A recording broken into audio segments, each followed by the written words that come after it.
Hello good morning दोस्तों, आप सभी का स्वागत है आपके अपने यूट्यूब चैनल आर के मैथमेटिक्स पर। दोस्तों आज का अपना टॉपिक आद्य ऐतिहासिक काल। आद्य ऐतिहासिक काल उस काल को कहा जाता है जिस काल में कोई लेख तो लिखे जा सके थे लेकिन उसे पढ़ा नहीं जा सका था।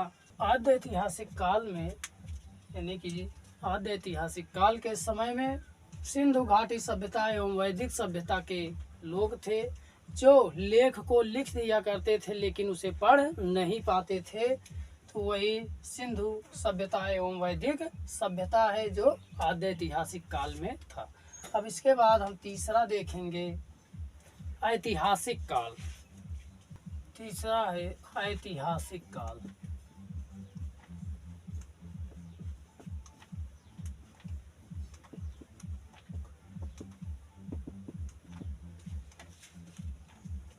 ऐतिहासिक काल। ऐतिहासिक काल में लेख को लिखा और पढ़ा जा सका था। लिखने की कला तो आद्य ऐतिहासिक काल में ही शुरू हो गई थी लेकिन उसको पढ़ा भी जाने लगा ऐतिहासिक काल में जाते जाते।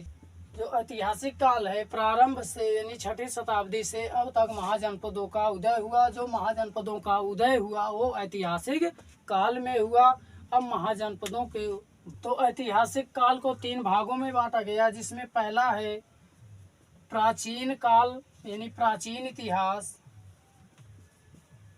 प्राचीन इतिहास का मतलब सबसे पुराना सबसे पहले वाला इतिहास। दूसरा मध्यकालीन इतिहास यानी मिडल वाला, प्राचीन के बाद वाला। इसके बाद आधुनिक काल, आधुनिक जो इस समय चल रहा, इस समय अवेलेबल है। तो अब हम पहला देखेंगे प्राचीन इतिहास क्या है। प्राचीन इतिहास के स्रोत नंबर 1 साहित्यिक स्रोत। जो साहित्यिक स्रोत है, साहित्यिक स्रोत के अंतर्गत वेद, ब्राह्मण ग्रंथ, आरण्यक, उपनिषद, पुराण और वेदांग आते हैं। जो वेद है यह सबसे प्राचीन धर्म ग्रंथ है। इसके बाद दूसरा है साहित्य स्रोत में पुरातात्विक स्रोत। जो पुरातात्विक स्रोत है प्राचीन काल का, इसके अंतर्गत अभिलेख, स्मारक, सिक्के और मुहरे आते हैं। इसके बाद है विदेशियों का विवरण। इसमें है विदेशियों का विवरण।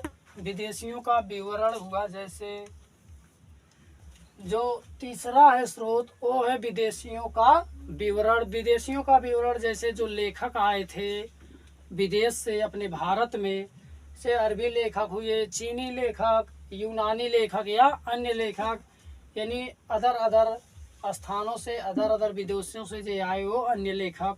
इसके बाद है चौथा अन्य साहित्य। अन्य साहित्य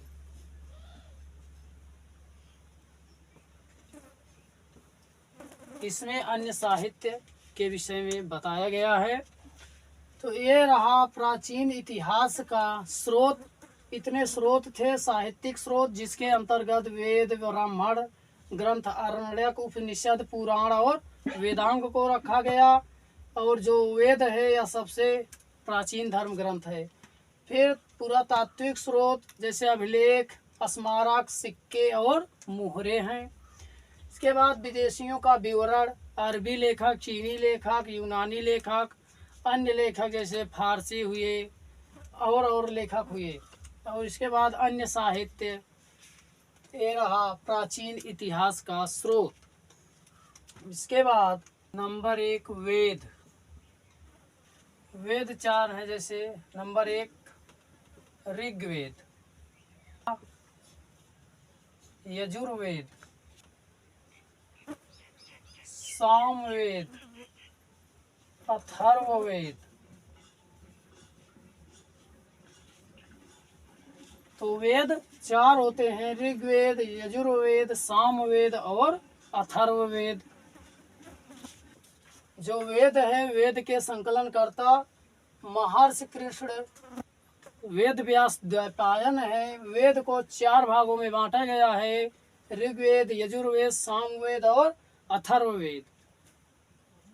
सबसे प्राचीन वेद ऋग्वेद है और सबसे बाद का वेद यानी नया वेद अथर्ववेद है, यानी चौथा जो है ये नया वेद है। जो ऋग्वेद है, ऋग्वेद में 10 मंडल है और 1028 सूक्त यानी श्लोक हैं।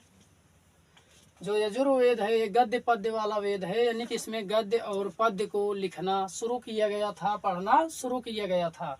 इसके बाद सामवेद, जो सामवेद है इसे भारतीय संगीत का जनक कहा जाता है, जिसमें 1810 ऋचाएं यानी रचनाएं हैं। ऋचाएं मतलब रचनाएं और सूक्त मतलब श्लोक होता है।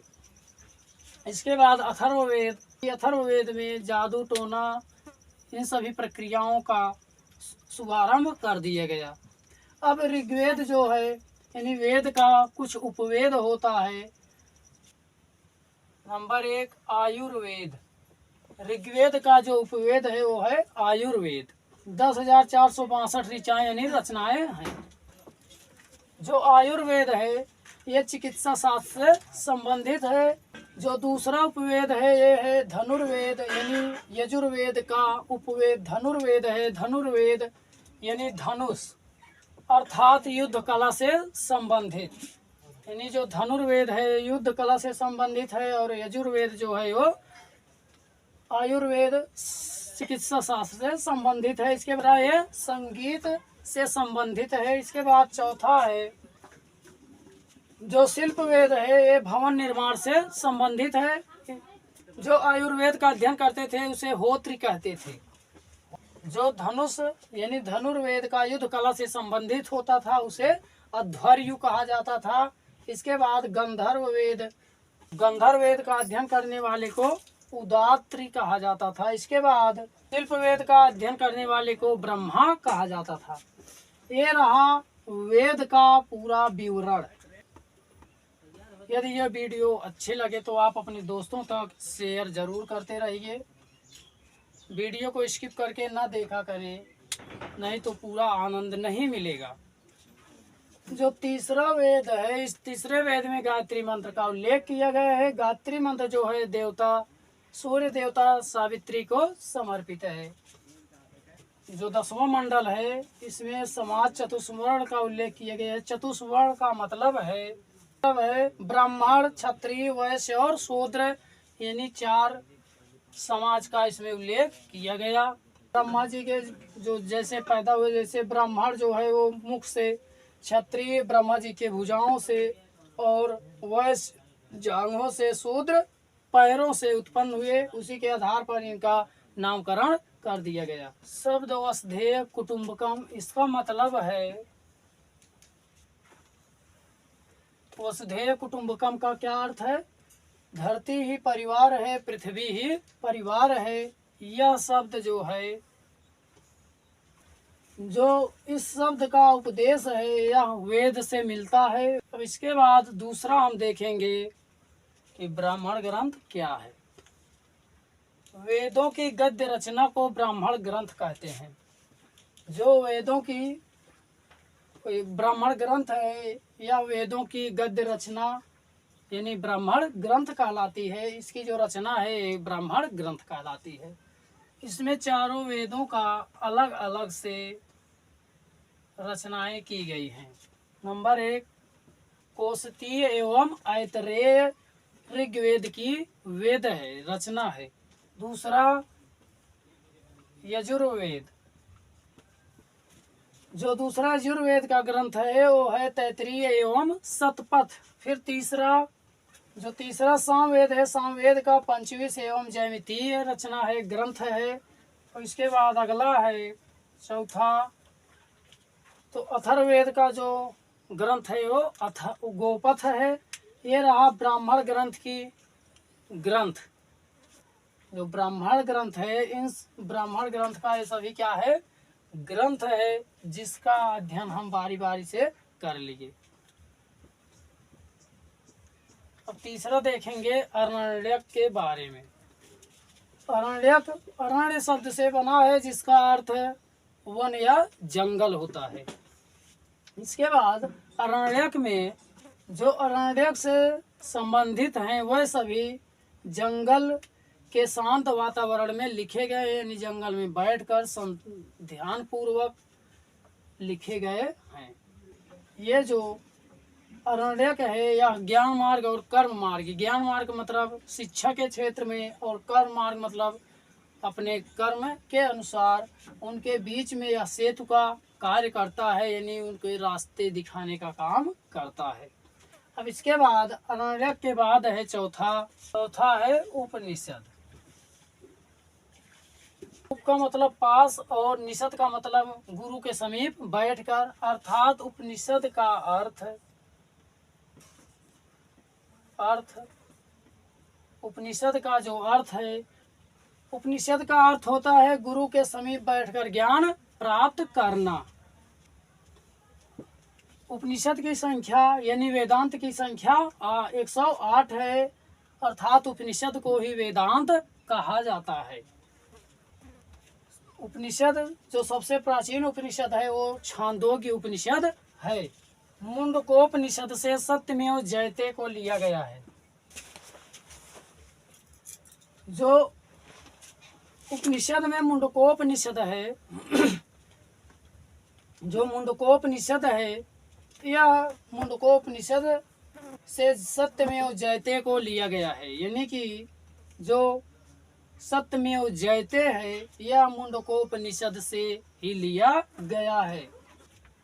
जो जाबालोपनिषद है, इस जाबालोपनिषद में 4 प्रकार की आश्रम व्यवस्था की गई है। जैसे तो जाबालोपनिषद है, यह जाबालोपनिषद 4 प्रकार की आश्रम व्यवस्था की स्थापना इसमें की गई है, यानी कि इसमें समाज को, व्यक्ति को 4 रूपों में रखा गया है। पहला है ब्रह्मचर्य, 0 से 25 वर्ष तक वह ब्रह्मचर्य यानी शिक्षा के क्षेत्र में अपना काम करें, पढ़ाई लिखाई अपने दिमाग को आगे बढ़ाएं। दूसरा गृहस्थ 26 से 50 यानी 25 के बाद 26 से 50 के बीच में गृहस्थ अपनी खेती बाड़ी के बारे में ध्यान दे। फिर तीसरा है वानप्रस्थ यानी 51 से 75 खेती के बाद जो वानप्रस्थ थोड़ा अद्भुत। इसके बाद चौथा संन्यास 76 से 100 एकदम अंतिम सिरे में जब पहुंच जाते हैं तो वानप्रस्थ संन्यास यानी कि तब संन्यास जीवन को व्यतीत करते हैं। ये रहा उपनिषद का पूरा ब्यौरा। 5वां वेदांग की संख्या 6 है। नंबर 1 शिक्षा, नंबर 2 ज्योतिष, नंबर 3 कल्प। शिक्षा, ज्योतिष, कल्प। चौथा है निरुक्त। 5वां छंद। 6ठा है व्याकरण। यानी कि वेदांग में 6 है। नंबर 1 शिक्षा, दूसरा ज्योतिष, तीसरा कल्प, चौथा निरुक्त, 5वां छंद और व्याकरण है। 6ठा क्या है? पुराण। पुराणों की संख्या 18 है।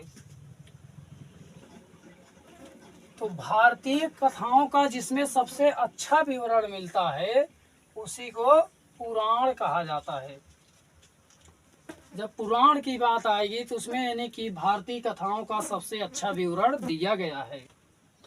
सबसे प्राचीन पुराण मत्स्य पुराण है।